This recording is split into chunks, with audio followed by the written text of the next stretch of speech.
जब नाद आपके अंदर गूंजेगा, अमृत तत्व जागृत होगा।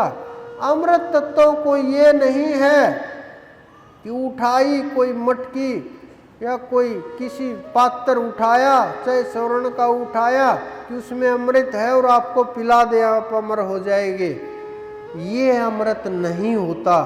आप ये समझने की कोशिश करो कि अमृत क्या होता है। अमृत नाम अनहद का, अनहद नाद का नाम अमृत है। जब नाद आपके अंदर, नाद का झरना फूटता है, वो अमृत है।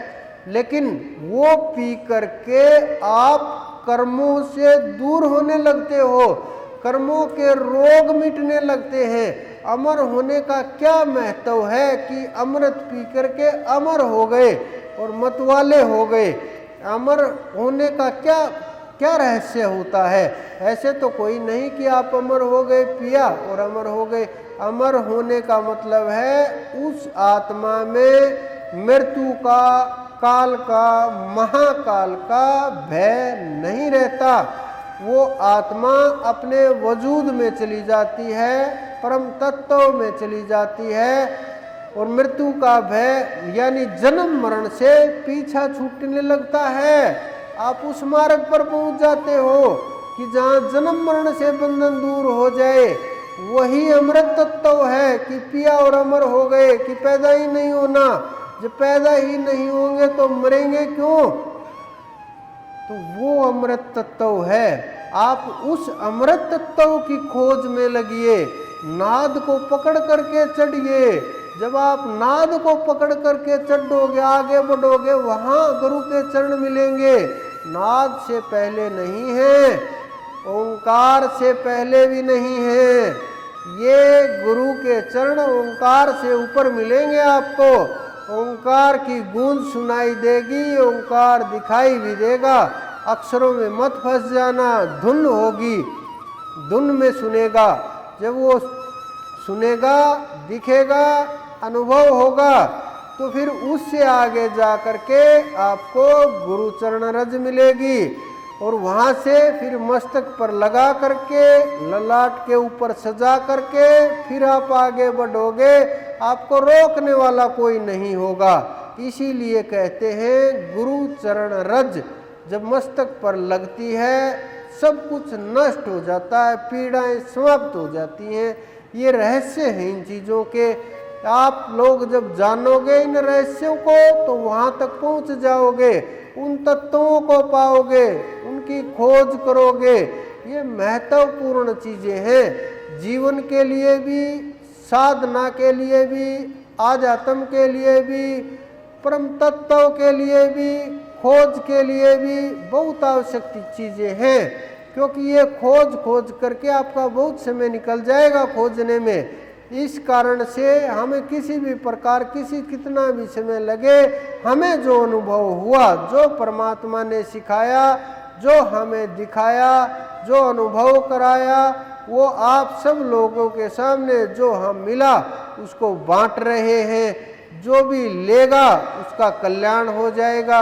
निश्चित है कल्याण कोई रोक नहीं सकता। बस साधना की आवश्यकता है, इतनी सी कमी है। बैठने की आदत लगाएं, मौन रहने की आदत लगाएं। जितना कम शब्दों का, जितना कम मन का, जितना कम बुद्धि का प्रयोग करोगे, ज्ञानी होना सांसारिक पदार्थों को जान लेना नहीं है। बड़े बड़े वैज्ञानिक लाखों पदार्थों को, करोड़ों पदार्थों को जानते हैं, वो ज्ञानी नहीं है। विद्वान हो सकते हैं, बुद्धिजीवी हो सकते हैं, समझदार हो सकते हैं, ज्ञानी नहीं हो सकते। ज्ञानी हो जाने का अर्थ होता है अपने आप को जान लेना, पदार्थों के रहस्य को जान लेना कि ये प्रकृति है और इसमें वो तत्व विराजमान है, उसके बिना कोई भी तत्व पूर्ण नहीं है। जब ये रहस्य आपको समझ में आ जाएगा, फिर आप ज्ञानी हो गए, समझ में आ गई चीज़ें, आप जीवन मुक्त हो गए। इतना सा समझना है। इतने से समझने के लिए पुराने जमाने में बोलते हैं कि बहुत लंबी लंबी तपस्या करते थे ऋषि मुनि, आज भी बहुत लंबी लंबी तपस्या करते हैं साधक लोग। बस यही समझ में नहीं आता उनको कि तुम ही ब्रह्म हो, मैं ही ब्रह्म हूँ।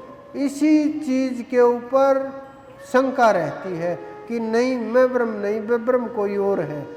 दो हो जाते हैं, एक नहीं होता, और दो होकर के भक्त भगवान बन जाते और पूरी उम्र साधना में चली जाती है।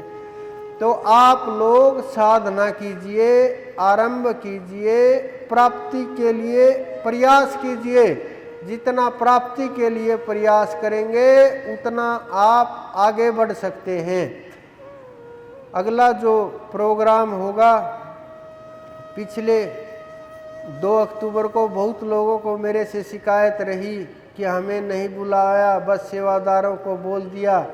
अब की बार भी रात्रि का ही प्रोग्राम है, 1 और 2 के बीच की जो रात्रि होगी उसका प्रोग्राम है, और जिसकी भी इच्छा हो वो आ सकते हैं और ध्यान यहाँ आकर के कर सकते हैं, क्योंकि जो भी ध्यान करेगा वो वहाँ तक पहुँच सकता है।